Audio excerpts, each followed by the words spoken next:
there, I'm looking forward to showing you how to do this painting. It's a lot of fun with scratching and scribbling and laying on of glazes. The first step is to take some ultramarine blue and some acrylic medium, glossy is preferable, and to put on a thin layer of ultramarine blue onto your canvas. Once your painting is dry, get it at a ruler and measure out thirds so that you can make sure you're placing your elements in pleasing spots, and then do a line drawing to let yourself know where the various elements need to go.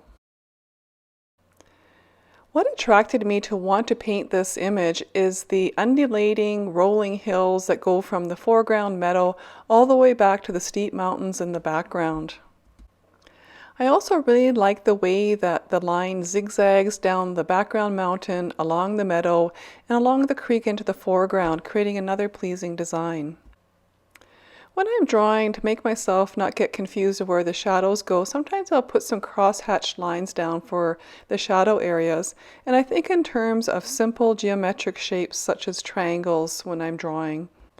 This is ultramarine blue. I've put a little bit of the acrylic medium in it. I use GAC 500 by Golden, and I'm applying it to create the darker areas of the painting. As I go, I'm using my knife to create some little scratchy marks in there. If you don't want to use a palette knife, use a brush, and you can then scratch into the paint while it's wet. Acrylic paints dry fairly quickly, so do this in sections if you need to make sure you can get some scratch marks into those painted areas as you go.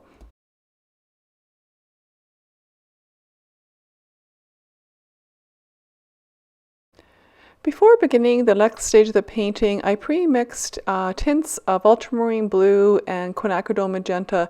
You could additionally mix tints of phthalo blue and quinacridone red.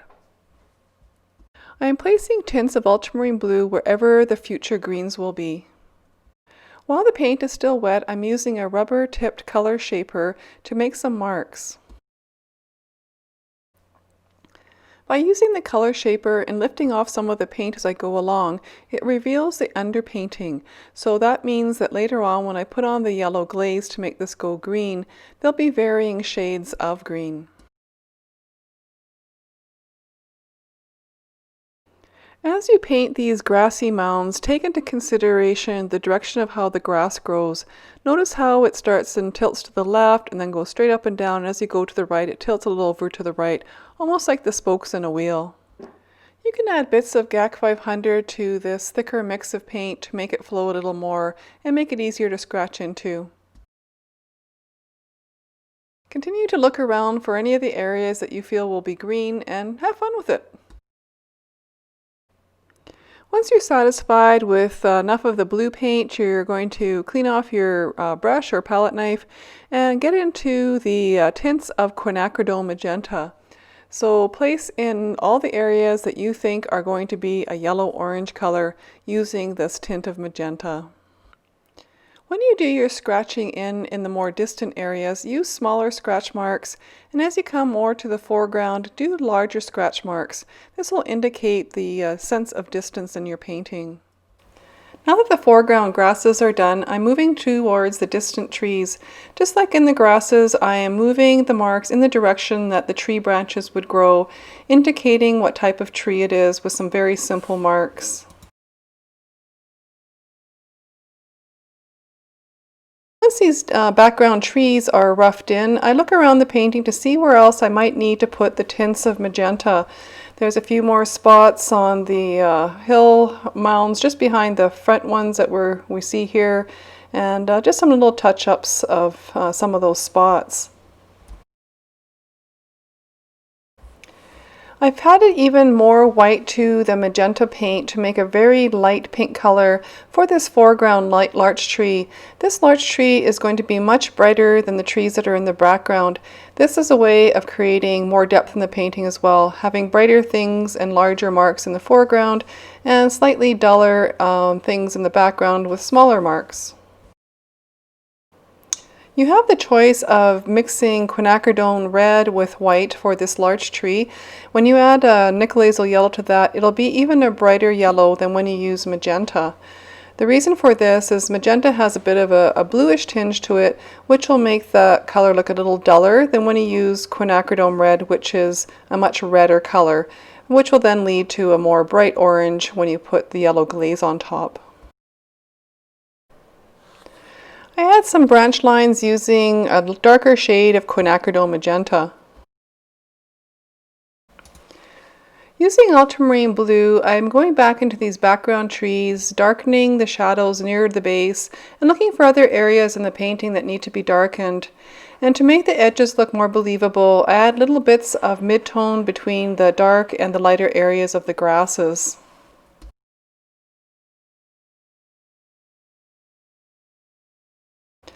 Following adding those darker blues, I'm going to a slightly darker tint of the magenta and adding trunks into the trees and darkening the center of those trees as well.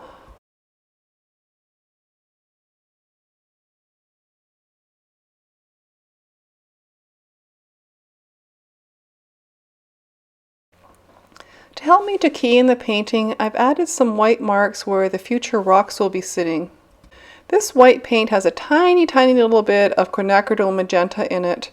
And as I go along, I'm adding tints to the edge of the trees where the sun is hitting those edges and looking for places where I might need a little bit more of this light color.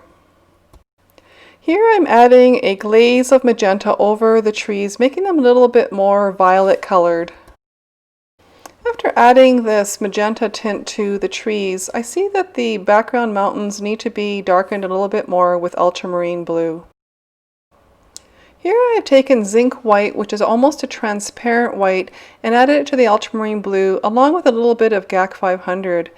This way I can go over those even more distant mountains and make them feel even further away by lightening the value. You can have a little bit of fun by adding paint and wiping off until you get the kind of lines that you want for those background hills.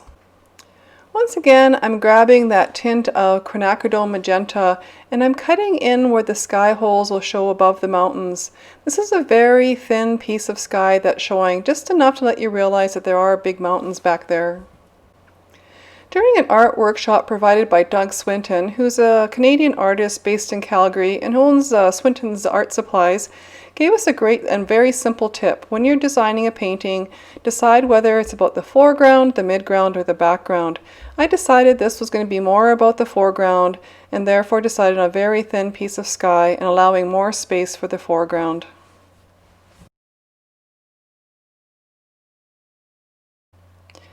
Okay, if you're happy with your tints of reds and blues with the painting at this stage, it is time to do a yellow glaze.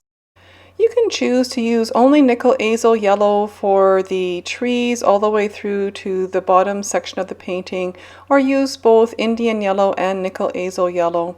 Here I'm using Indian yellow to do the sections you see here, which are the background trees and these background grasses. This Indian yellow makes for some dark green trees on top of that purple color and for some nice yellow oranges for those larch trees. I later changed the dark green trees into more purple trees. If you want to do that as well, don't put this Indian yellow over top of those vertical dark trees in the background.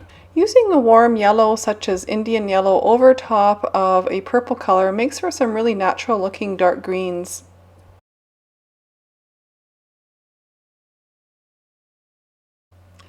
To make a more intense color, I've used nickel azo yellow over top of the larch tree on the right, as well as on those blue and red areas in the foreground.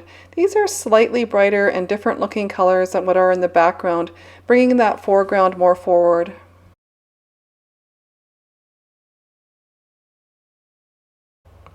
Now that most of the painting is blocked in, I've decided to add the lightest tints of color that will be in this painting besides the sky, and that is those of the rocks. This is white with a tiny bit of quinacridone red added. For the small piece of creek that is showing on the bottom left, there are some lovely gray neutral colors as well as some blues. To make gray colors, you basically take the three primaries and mix them together and decide whether you want to have a greenish gray, a bluish gray, and so on. So I'm choosing to do a little bit of a greenish gray for that creek bed. I'm placing this greenish gray color in horizontal marks to indicate that this is a flat body of water, and I'm also adding hints of rocks within the water.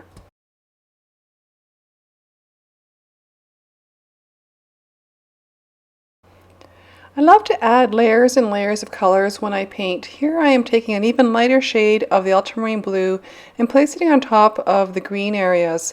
I'm still allowing bits of the underneath painting to show through by doing the sgraffito marks with the rubber tip color shaper and my palette knife. While I have that lighter blue color, I'm placing it in other areas where I want to lighten up the values. I wanted to add more of a tint on the edges of the trees to show even more light, and on top of this tint of Quinacridone Red, I'll use nickel Azo Yellow instead of Indian Yellow to make it a little bit brighter and a nice contrast to the other yellow oranges within the trees. At this stage of the painting, I'm looking for places to adjust values, and I see I need to lighten up the grasses further in the bottom half of the painting.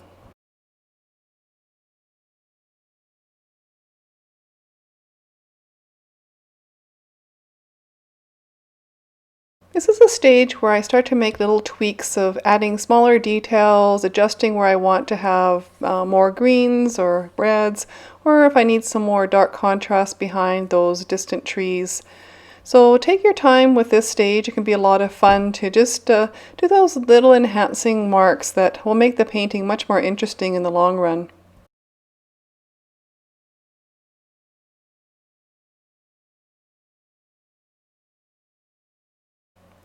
Here I'm adding a bit of blue into the water to make it look like the sky is reflecting into its shiny surface.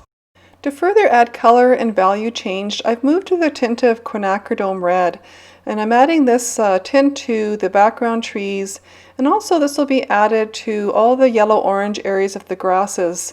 Again, I don't want to cover up all the colors that are underneath, but to allow for them to show through. This will create a really lovely change of color and some intrigue for the viewer when they look at the painting. Once this tint of Quinacridone Red is dry, I will again glaze with the nickel Azo Yellow.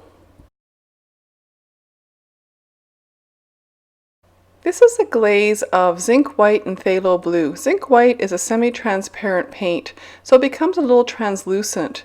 This Phthalo Blue is much cooler than the Ultramarine Blue, and it fulfills one of my goals in this painting, is to have contrasts of warms and cools.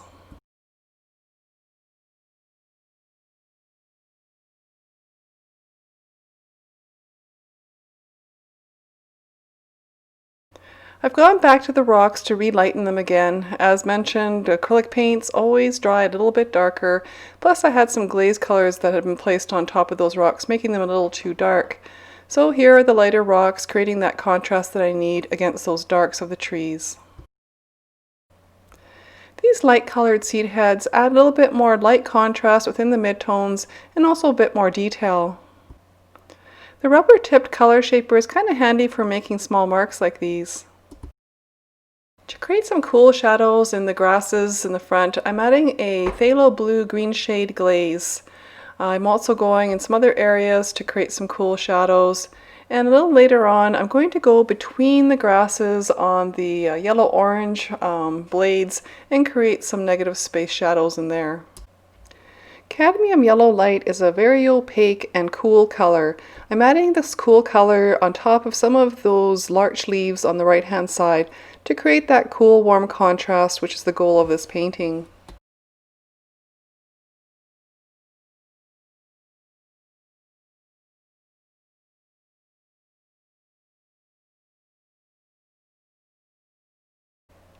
For the sake of color continuity and also to add more sense of light of the sun hitting the grasses, I'm taking this cadmium yellow light and adding it into the grass in the foreground and also in the distance.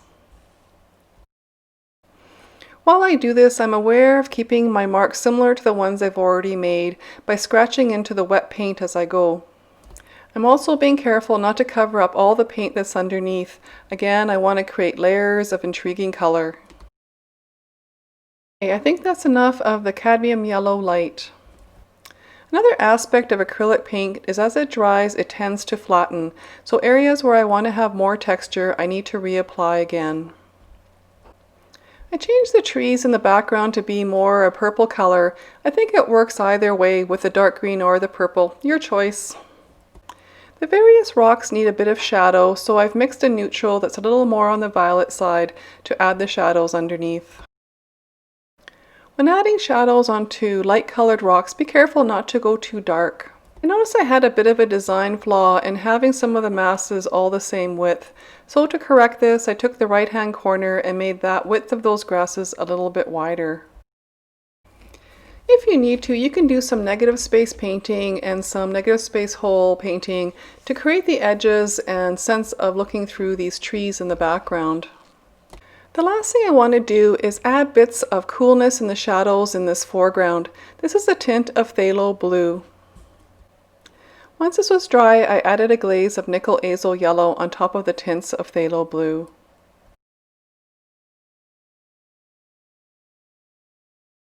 To further darken those background trees, I added a little bit of glazing of Phthalo Blue. Well, we're just about finished this painting. It's been a lot of fun creating the various layers, scratching in, and trying out the cool and warms of each primary color. I'm pleased with the energy of the marks and the sense of distance created by the blue mountains in the background. If you enjoyed this video, please hit the like button and share this with your friends. Thanks so much for watching. Subscribe for notice of new videos. Take care.